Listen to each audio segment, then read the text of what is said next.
Hi there, this is Shelly Weir, President and CEO of the Florida Institute of Certified Public Accountants, and welcome to our next episode of CEO Conversations. We are here on the last day of Florida's legislative session. It is Friday, May 5th, 2023. Want to take a moment to update you on some of the work that we have been doing on behalf of the profession over the course of the last 2 months. And of course, who better to join me for today's conversation than our longtime lobbyist, Jennifer Green of Liberty Partners of Tallahassee. Welcome, Jennifer, live from Tallahassee today. You got it. Thanks, Shelly. And we are certainly glad it is May 5th. And you're going to go home. Yep. Indeed, we are. So let me just first start and just kind of frame this for our members a bit. I know that we've been doing some bi-weekly updates with some short kind of teasers of what's been going on in Tallahassee. We're going to take a minute to dive a little bit deeper today into some of the particular issues that we have been monitoring and tracking and been actively involved in on behalf of the profession. But I think it's also important for everyone in our membership to hear from you and I, who have been on the ground in Tallahassee so much this legislative session, that, we recognize that there have been a lot of issues outside of the CPA profession that have transpired here in Florida, a number of really divisive issues, frankly. And I just want to remind everybody that, the mission of the FICPA is to protect and promote the CPA license. So during today's update, we're going to focus primarily on the issues that impact the license and bills that we were tracking. I've been getting a lot of questions from members over the course of the last 8 weeks about our position or how we feel about different social issues. And again, the charge of the Institute and the mission of our organization is singularly focused on the CPA profession. So it's not that we don't care about some of these issues, but it's really part of our charge and the purpose of the Institute to focus on those items that relate specifically to the CPA license. So that's what we're going to talk through today. So with that in mind, been a very busy session for us, Jennifer. It has. I thought maybe we could start with the big one. And we've talked a little bit about this in prior updates, but let's maybe put a little bit more color behind it. And when I say the big one, I think probably the biggest issue that we worked on this legislative session was related to the Interstate Mobility and Universal Licensing Act legislation that was introduced by Senator Collins initially on the Senate side. And basically what this piece of legislation was trying to do is to enable across state lines the use of licensure. So for example, if someone that was licensed in Georgia wanted to become licensed in Florida, they could have automatic reciprocity to do so. And this wasn't specific just to our profession, but rather all occupations that require an occupational license. So do you want to touch on a little bit what we did with Senator Collins, who was really fantastic to work with on this issue to make sure that we didn't disrupt the mobility that we love and appreciate with our CPA license? Sure. Thanks, Shelly. Yes, Senate Bill 1364 was filed, and it had language that was eerily similar to language that we dealt with probably about 8 years ago with the mobility on licensure, and working over the last 10 years, trying to ensure that each piece of the UAA somehow fits into Florida's statutes and into Chapter 473. And when we saw this bill, there was actually some language that would have, we'll use the word exempt. It addressed CPAs. And so we knew that as the bill was filed, there was recognition by the bill sponsor that CPAs are different. And we've talked consistently about mobility, why it's not called reciprocity, what temporary licensure is and how it works, and why it's important that consistency of licensure from state to state, particularly for Florida's economy and our financial health. Those CPAs that are working in multiple places need to have either ease of licensure or the ability to come into Florida and work on mobility. So Senator Collins couldn't have been just better to work with. What an amazing background he's got in terms of his military career. And I think his focus was primarily on those that were coming back from the military. It included not just professions, but also, regular professions, but also healthcare professions. And that's when it starts to get a little bit murky and difficult because you start dealing with whether or not somebody can give a shot or somebody can do pull blood or whatnot. So as we sat down with him, and Shelly, you and I met with him very early in the session, probably within the first 5 minutes of the conversation, he said, if this language isn't in here, isn't comfortable or strong enough, I'm happy, whatever language you all need to exempt you out. So he was aware of the fact that CPA licensure in Florida, we have a mobility provision. And in what's interesting in the title of the bill, it was interstate mobility and universal licensure. The first committee stop on the House, or excuse me, on the Senate side was the Senate Regulated Industries Committee, and they did what's called a strike all. It was a big rewrite, but it was based on, they've got some staff there that has been in the legislature for a significant period of time. And as we had discussions with them, just saying, making sure the language stayed in, the answer was, well, we just need to redraft. We understand. And oh yeah, CPAs are not, we need to make sure CPAs are out. Well, once that happened in committee number 1, and it was, the comment was that, hey, there's a provision already, we don't want a conflict in it. Every profession, we kept seeing every meeting on the House side and the Senate side, adding individuals or adding licenses or occupations. And so the list got really long. And I think it was a bit amusing in one of the committees, and I think it may have been on the House side, but a member asked, okay, so who's left? who are we trying to help? So I think the bill will end up being back. You had Representative Tracy Coster over on the House side. I think we'll see it back. It's in a pretty decent format, but it didn't sound like there was pushback in terms of the concept. It included so many professions and occupations, so licensed professions like at DVPR and Department of Health, and then other professions that it got a little bit heavy under its own weight. But we'll see it come back, and I think we can anticipate being able to work with the bill sponsor again, certainly if there are any issues. But that was the first out of the gate. Yeah. Absolutely. Well, and I think it's important that we mention 2 things on this bill too, because Jennifer, as you and I have talked repeatedly about over the last several weeks, and frankly, the last several years that we've worked together, this debate over the 150 hours of credit for education that is required for licensure and interstate mobility, and some of the other states that have been introducing legislation like Minnesota to potentially roll back that 150, or really more accurately change the path to licensure.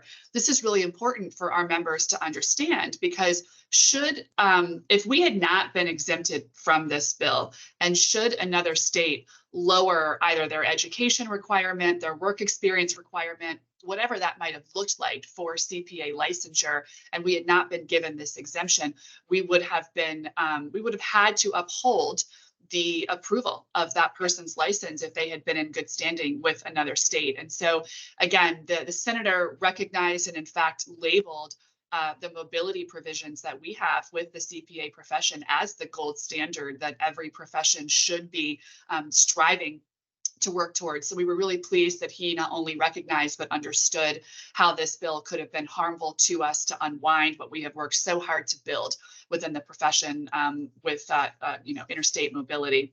The other thing I would mention, more as a side note than anything else, just for everybody's awareness, especially for our members in Fort Myers who know that we spent quite a bit of time in the fall last year after Hurricane Ian hit doing disaster recovery efforts in Southwest Florida. And one of my favorite events was one that we did with Operation Barbecue, where we went down and actually helped to feed the local community in Fort Myers. And we had a number of members and board members and council members, myself and our chair, Julia Dozier, flew down there, for example, to support that day. And Senator Collins actually runs Operation Barbecue and spent weeks in the Fort Myers area doing disaster relief. So it's just a nice kind of tie in to his support of the profession as well. And I know that we're filming, but let me do this because the lights in my office just went off automatically. And so we'll be fine.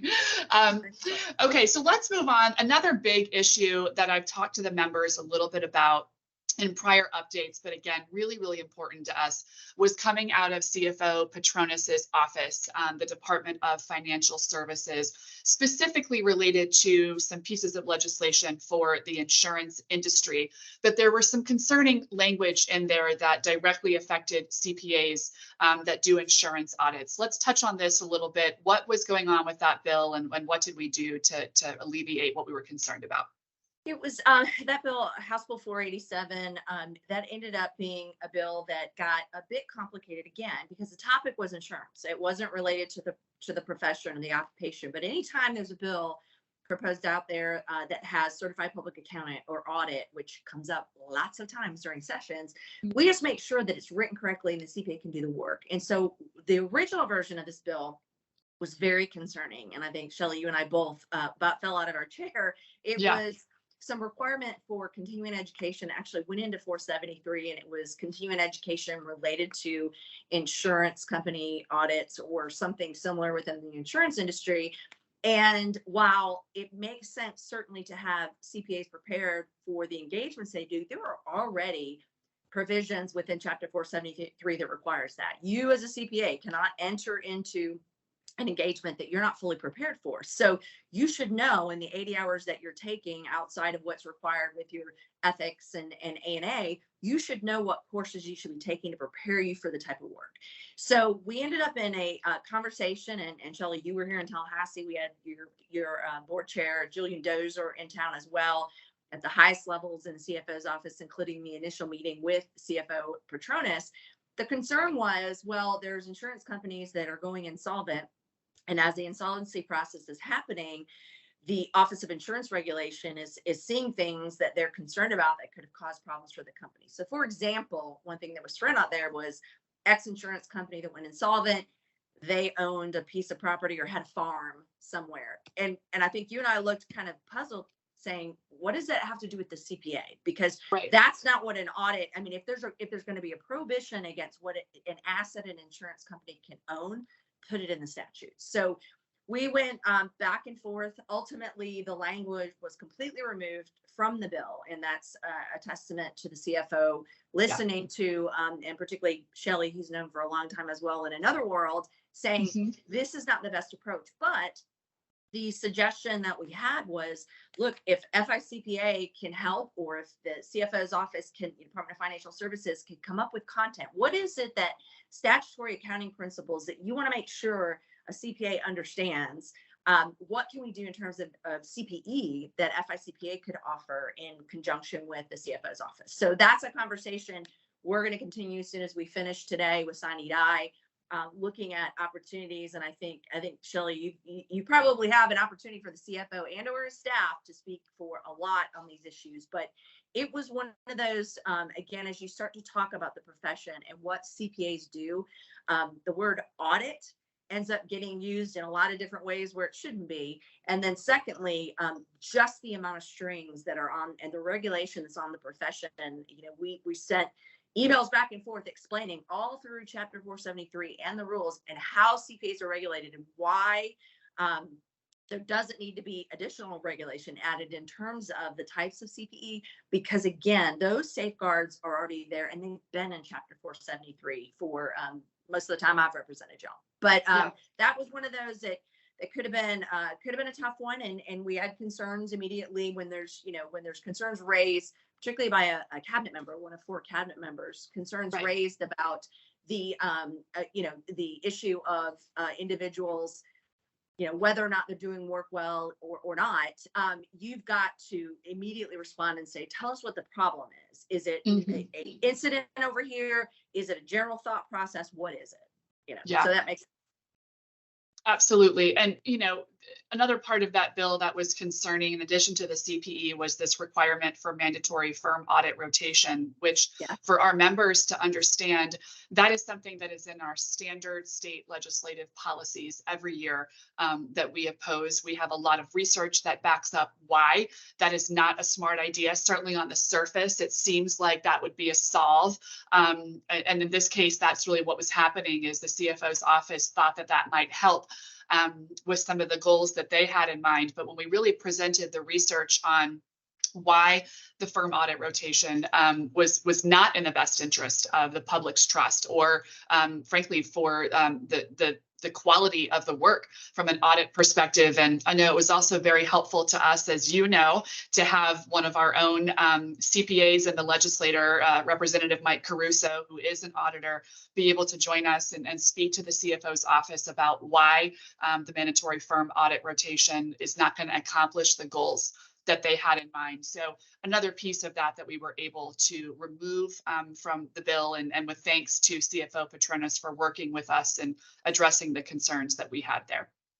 And I think, Shelly, it's probably important to note too, there's always a confusion between auditor rotation and audit firm rotation.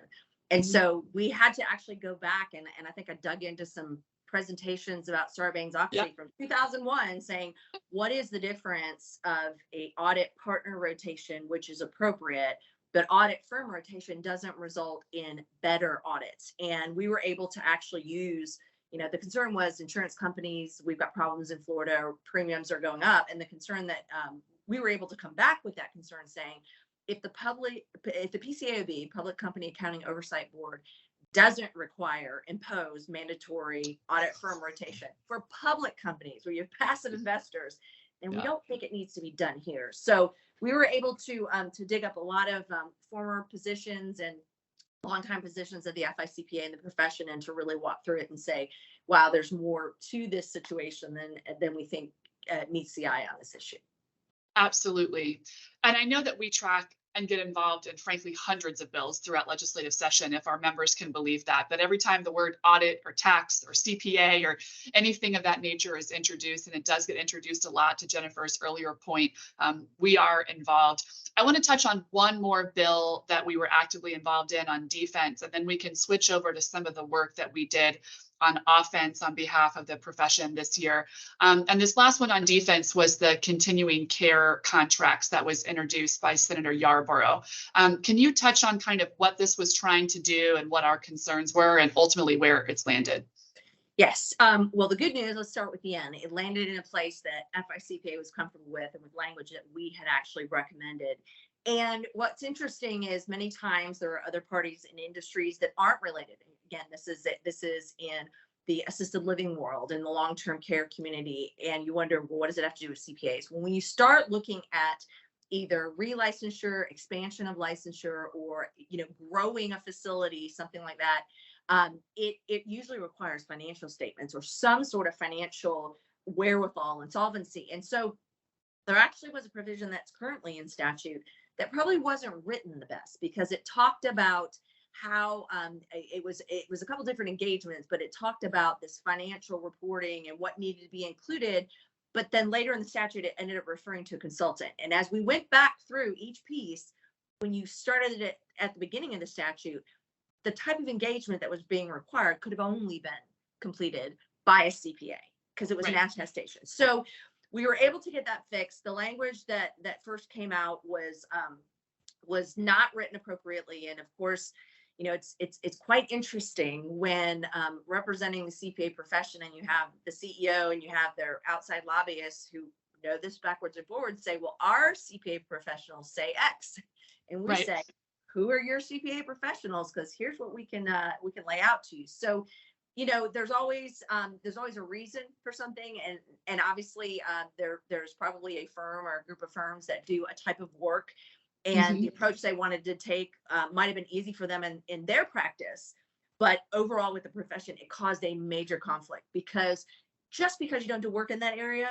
once that language is in statute, it starts to get picked up in multiple places. You find another industry that goes, well, it's over here, or this has been said, this is what you can do for X, Y, and Z. So it was, we were doing a little bit of this with some of the players, not with the bill sponsor, who was wonderful to deal with. But there was a little bit of confusion about where we were coming from. And candidly, we always have to come into conversation saying what the legislature chooses for a CPA to do in terms of typically a financial and audit review compilation is fine. If that's a policy decision of the legislature, but you got to make sure CPAs can do the work. You have to make sure that it's done correctly. And certainly you can't expand it to people that aren't CPAs, that aren't licensed to actually issue an opinion. And so we also pulled in Paul Brown. It was great to get to work with Paul a lot more this session. We've worked together the entire time I've represented y'all, but it was great to have our issue expert in terms of a peer reviewer and somebody who's practiced, and he can roll those SSAEs and everything off of his tongue quickly. Yes. But being able to do that and sort through it. So that is fixed. We were very, very happy about that. Very much so. And statute is king, as we all know. So it's important that we make sure that everything is always in line with what we need to say in the statute, and so that we don't, have the unintended consequences of the domino effect, to your point earlier. Okay, so let's switch over to offense for just a moment. I want to touch first on the FY 23-24 budget. I know that they're working today on this last day to get all of that wrapped up. I'll have you touch on that. But I want to make sure that our members know what has been included specifically from the CPA profession in that budget, in particular, our Clay Ford Scholarship Program. Can you touch on that just for a moment? Absolutely. And a program that, has been in place since 1998. It was passed as the Minority Scholarship Program, and then it was actually named after a really key bill sponsor in the expansion of the program. That's former Representative Clay Ford, who passed away and just was a huge, huge advocate of the program. But the Clay Ford Scholarship within a budget right now that has passed, it passed the Senate. The House is we're watching it. The House is about to pass it. Hopefully they will go home early today. But it is a $117 billion budget, largely trust funded, but $117 billion budget that still has to undergo vetoes by the governor. The Clay Ford Scholarship is funded at $200,000, and it's up to that amount. That's what's in statute, and we actually helped change that statute a few years back to allow the additional funds to be spent, and to be spent twice a year instead of just once a year.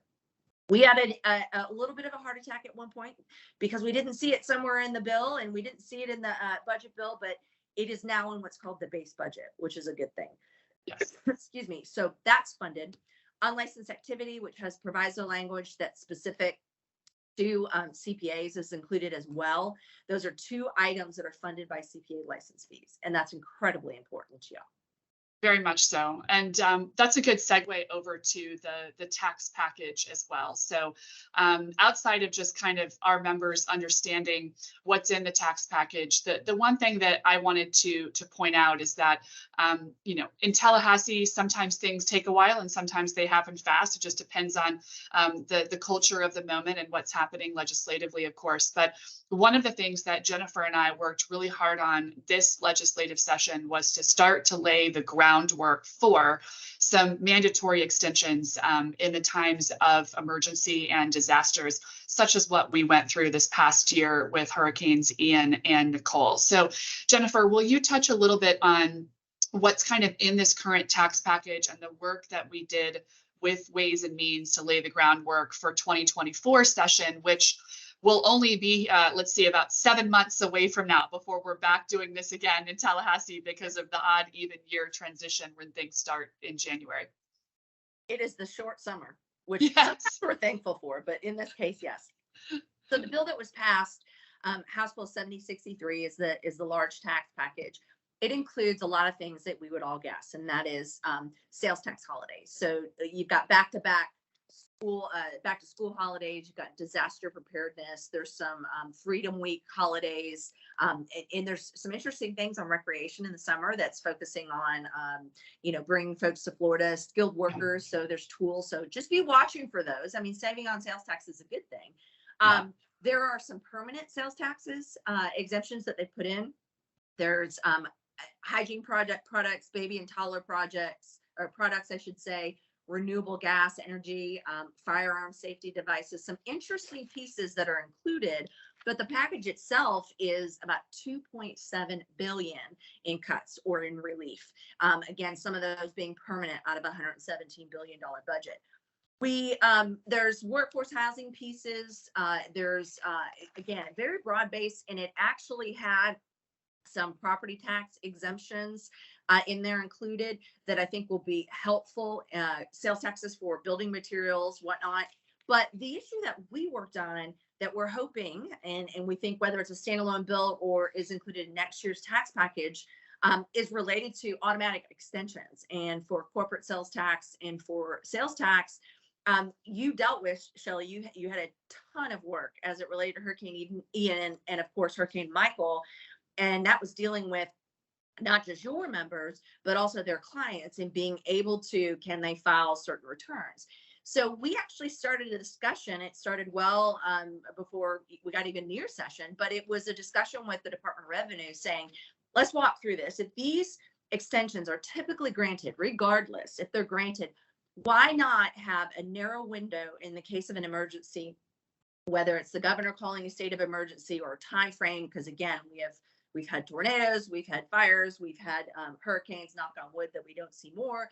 But is there a time frame where we can ensure that those taxpayers in the affected areas don't have to spend the few days that they have right before a storm hits trying to get an exemption or trying to get an extension on their returns? And so the Department of Revenue, I think, and we worked with the highest levels, and it's always a great relationship with the folks at DOR. They looked at us and said, yeah, that makes sense. It does make sense.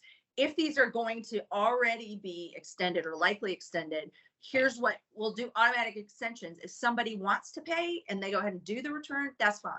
Now, the key on this is it would have affected, as it relates to the language that we've been working on, it would affect where the taxpayer resides. So I think what was interesting, and it is telling with FICPA and how we approach in a very deliberative manner, the first response to a couple legislators we spoke to was, well, this doesn't help your members. What about the CPAs that are in, Hurricane Ian's path and their clients are in Jacksonville or somewhere else? What about them? And we said, you're right. This is about taxpayers, and this is where our members see their clients in a particular area. They see this problematic. Now, would it be great to also help the CPAs that reside in the area? That's a tough policy discussion to have, because then you're saying a taxpayer who's not affected gets a benefit that a taxpayer who's affected simply by virtue of the fact that they've hired somebody to do the work for them. So again, go back to the taxpayer being the case. We work with both House and Senate finance and tax staff. Nobody had any issues. Nobody had any concerns. But what did come up was, well, should we include a lot more taxes in here, or returns, or timeframes? So that's the one thing that we agreed to work on with particularly House and Senate staff, finance and tax staff. And that was to determine, do you want to include other items? And of course, our answer was, that's fine. Not our issue.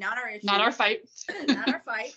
But if you think, because of some of the state of emergency, some of the executive orders and emergency orders that were put out were specific to other types of taxes as well, should that all be included? And so that's a discussion that we will, probably start on Monday for our next few months, to be able to get the language in a position where, whether it's in a standalone bill or in next year's tax package, it has a zero fiscal impact. This is not a tax exemption. Yes. This is not an abatement. This is simply saying, give some time in a very tight window when we have an emergency like this in Florida for a taxpayer to focus their time on getting themselves and their families and their property safe.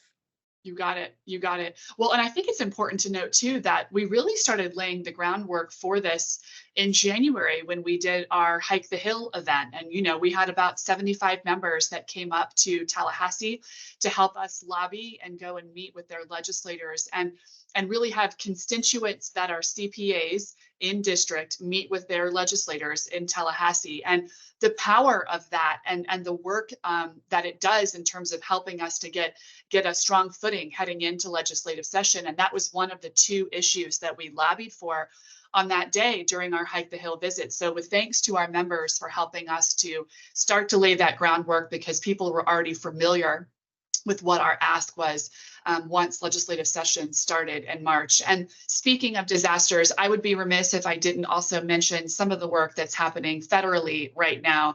As you know, Jennifer, we continue to press and push with Congress on making sure that we can have Ian classified as a disaster for the treatment of casualty losses. I know for our tax practitioners, that is a huge issue, even after the April deadline has passed. We will be heading to DC in about 2.5 weeks, myself, Jennifer, and several members of our board of directors, to specifically lobby Congress on this issue, as well as some other issues with the support and the partnership with our national affiliates at AICPA as well. So we will keep everybody posted as we continue to work through that issue on the federal side as well. And lastly, I would also be remiss if I didn't give a special thank you as Jennifer and I wrap up not just this video, but another very busy legislative session here in Florida, if I didn't take a minute to thank our committees, in particular, our state and local legislative policy committee, our state and local government, our SERA committee, and our state tax committee. Those 4 committees really do an abundance of work during session to help us review pieces of legislation as practitioners and make sure that things are framed in the appropriate way. Particular thanks to Guy Strum from our SERA committee, who really was our second pair or third pair really of eyes and ears on so many different pieces of legislation related to SERA issues, and Yvonne Claiborne, who is chair of our SLP committee, for helping us to navigate just a number of different bills and pieces of legislation this session. So thank you, Guy and Yvonne, and to all 4 of those committees for your partnership and your service to the profession over these last several weeks. We thank you so much. And with that, Jennifer, we are going to close another legislative session. Back at it again in about 7 months here. And as to your point, on Monday, we'll start gearing up for 2024. So thank you so much for all that you have done, the entire team at Liberty Partners, and for your partnership and support over these past several months. We can't thank you enough. You got it, Shelly. Look forward to seeing you next week as well. Yes, absolutely. Well, members, thank you again. If you have any questions about any of the things that happened this legislative session, either at a state level or what's happening federally, please don't hesitate to reach out to me personally, or certainly to our government affairs team, which is govaffairs@ficpa.org. And we will see you soon on the next episode of CEO Conversations. Be safe and be well.